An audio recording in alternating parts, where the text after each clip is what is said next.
Good evening friends.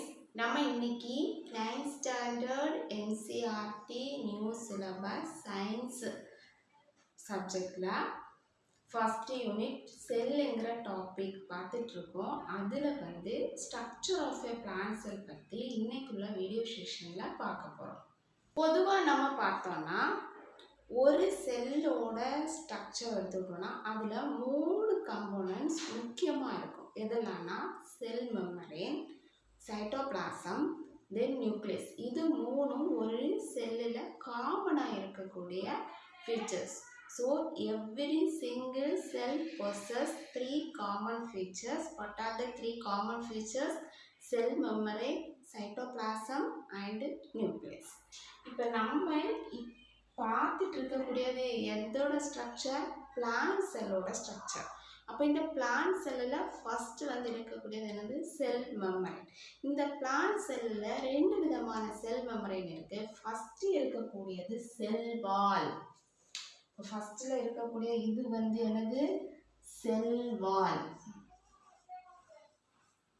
ரெண்டாவது இருக்கக்கூடியது என்னது? Cell membrane.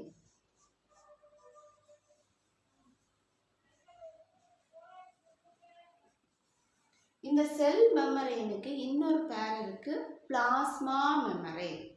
பிளான்ட் செல்லில் ஃபர்ஸ்ட் இருக்கக்கூடிய கம்போனன்ட் என்னது? Cell wall. The cell wall is a rigid component. It is made up of cellulose or hemicellulose and pectin. 3 கம்போனன்ட்ஸால இந்த செல் வால் ஆயிருக்கும். எதெல்லாம்? Cellulose, hemicellulose, pectin. இது 3ஆலையும் இந்த செல் வால் மெயின்டப் ஆகிருக்கும். இந்த செல் வால் எப்படி இருக்கும்? ரிஜிடாக இருக்கும். இந்த செல்லை தாண்டி எதுவும் உள்ளே போகக்கூடாது, அந்த அளவுக்கு ரொம்ப ஹார்டாக இருக்கும். தேவையான இதை டிரான்ஸ்ஃபர் பண்ணும். அதுக்கு உள்ள முக்கியமான வேலையை பார்க்க முடியாது இந்த செல் மெம்பரேன். அதுக்கு அவுட்டரில் இருக்கக்கூடியதான் செல் வால். அதனால தான் நம்ம ஹியூமன் பீயிங்ஸ் எல்லாம் பிளான்ட்ஸை பச்சையாக சாப்பிட்டோம்னா நமக்கு டைஜஸ்ட் ஆகிறதுக்கு டைம் எடுக்கும். பச்சையாக அதிகமாக நம்ம சாப்பிடக்கூடாதுன்னு சொல்லுவாங்க. ரீசன் இதுதான். இந்த பிளான்ட்ஸ் எல்லாம் செல் வால் இருக்கும். அதில் இருக்கக்கூடிய அந்த செல்லுலோஸ்ங்கிற கம்போனண்ட்டை நம்ம பாடியில் இருக்கக்கூடிய என்சைம்ஸ் டைஜஸ்ட் பண்ண முடியாது. செல் வாலில் எது எழுதணும்? செல் வால் is a rigid outer protective layer of the cell. It is made up of cellulose, hemicellulose and pectin. Then ரெண்டாவது இருக்கக்கூடியது என்னது? Cell membrane or plasma membrane. இந்த பிளாஸ்மா மெம்பரேன்ங்கிறது ஒரு செமி பெர்மியபிள் லேயர். இந்த பிளாஸ்மா மெம்பரேன்ங்கிறது ஒரு semi permeable layer beneath the cell wall. Cell வாலுக்கு கீழே இருக்கும். ஒரு செல் வாலோட அடுத்து இருக்கக்கூடியது இந்த பிளாஸ்மா மெம்பரேன். இதோட ஃபங்க்ஷன் என்னது? Substance in and out of the cell. செல்லுக்குள்ளாடியும் வெளியிலையும் சப்ஸ்டன்ஸை டிரான்ஸ்ஃபர் பண்ணக்கூடிய ஃபங்க்ஷனை பண்ணக்கூடியது இந்த cell membrane or plasma membrane. நம்ம இனி வரக்கூடிய வீடியோஸில் இந்த பிளாஸ்மா மெம்பரேன், செல் வால் இது எல்லாத்தையும் பற்றி ரொம்ப டீட்டெயிலாகவும் பார்க்க போகிறோம். இன்றைக்கி ஒரு அவுட்லைன் தான் நம்ம பார்க்குறோம். What are the components present in a plant cell or the structure of a plant cell? அப்போ ஃபர்ஸ்ட் இருக்கக்கூடியது செல் வால், செகண்ட் இருக்கக்கூடியது cell membrane or plasma membrane. Cell membrane or plasma membrane is a semi-permeable layer beneath the cell wall. The main function of the plasma membrane is movement of the substance inside and outside of the cell. And a large cell vacuole is present inside the plant cell. Plant cell குள்ளாடி ஒரு large vacuole இருக்கு. It is completely filled with fluid-like substance. It is completely filled with fluid-like substance, and 90% of the cell volume is occupied by this vacuole. இந்த வேக்யூல்ங்கிறது தான் இந்த plant செல்லோட பெரும்பாலான பகுதி 90% occupy பண்ணியிருக்கோம். இந்த வேக்யூலுக்குள்ளாடி தான் நியூட்ரினன்ஸும் வேஸ்டேஜும் ஸ்டோர் ஆகிருக்கும். So these are about vacuoles. Then fourth வந்து பிளான்ட் செல்லில் இருக்கக்கூடிய முக்கியமான ஒரு கம்போனன்ட் என்னன்னா குளோரோபிளாஸ்ட். அனிமல் செல்லில் இந்த குளோரோபிளாஸ்ட்ங்கிறது இருக்காது. சென்ட்ரியோல்ஸ் அப்படின்னு ஒரு கம்போனன்ட் இருக்கும். பிளான்ட் செல்லில் குளோரோபிளாஸ்ட் இருக்கும். This chloroplast is a specialized component present in the plant cell. It consists of plastids which helps to synthesize food. Food வந்து சிந்தசைஸ் பண்ணுறதுக்கு குளோரோஃபில்ங்கிற ஒரு பிக்மெண்ட் வந்து தேவை. இந்த குளோரோபிளாஸ்டில் குளோரோஃபில்ங்கிற பிக்மெண்ட் வந்து ப்ரெசண்ட் ஆகிருக்கும். இந்த குளோரோஃபில்ங்கிற பிக்மெண்ட் மூலம்தான் பிளான்ட்ஸ் வந்து அதோட ஃபுட்டை ஓனாக ஃபோட்டோசிந்தசிஸ் மூலமாக சிந்தசைஸ் பண்ணும். So chloroplast is a specialized component present in the plant cell. It consists of a plastid like chlorophyll which helps to synthesize food through photosynthesis. Next one is mitochondria.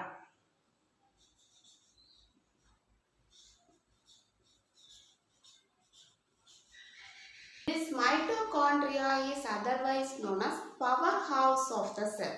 Powerhouse of the cell is mitochondria. It generates energy of the cell. It helps to respire the cell.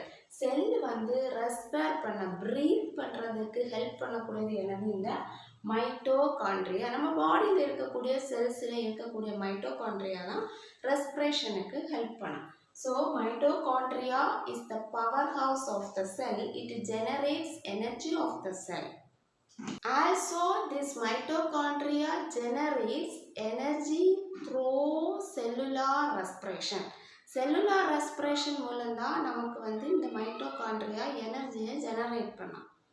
Next one is nucleus. A membrane bound organelle containing DNA present in the cell is called nucleus of the cell. இந்த nucleus தான் வந்து செல்லோட முக்கியமான ஒரு அம்சம். இது வந்து ஒரு மெம்பரேனால இருக்கு. இதுக்குள்ளாடி தான் DNA இருக்கும். So a membrane bound organelle which containing DNA is called nucleus.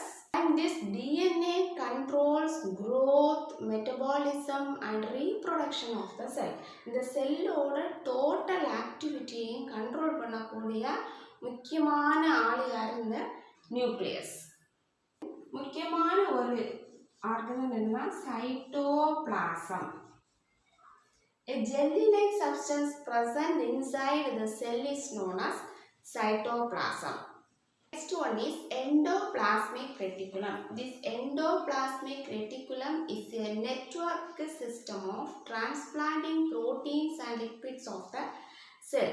And this endoplasmic reticulum containing small ribosomes present inside the outside of this endoplasmic reticulum.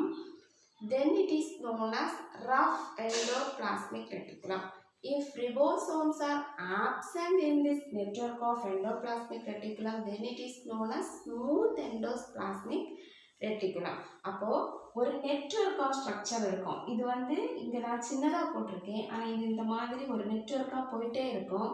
அதுக்கு மேலே சின்னதாக ரிபோசோம்ஸ் வந்து ஒட்டிட்டு இருக்க மாதிரி இருக்கும். அந்த மாதிரி ஒட்டிட்டு இருக்கக்கூடிய ஸ்ட்ரக்சர் நம்ம என்ன சொல்லுவோம்? Rough endoplasmic reticulum. அந்த ரிபோசோம்ஸ் இல்லாத எண்டோபிளாஸ்மிக் ரெட்டிகுலத்தை என்ன சொல்லுவோம்? Smooth endoplasmic reticulum. அப்போ இந்த எண்டோபிளாஸ்மிக் ரெட்டிகுலம் எப்படி இருக்கும்? It is a network of transplanting proteins and lipids. இந்த எண்டோபிளாஸ்மிக் ரெட்டிகுலத்தில் இருக்கக்கூடிய இந்த ரிபோசோம்ஸ் வந்து ப்ரோட்டீன்ஸையும் லிப்பிட்ஸையும் சிந்தசைஸ் பண்ணி செல்லுக்கு கொடுக்கக்கூடிய ஃபங்க்ஷனை பண்ணலாம். The next one is Golgi apparatus. This Golgi apparatus is a package of macromolecules.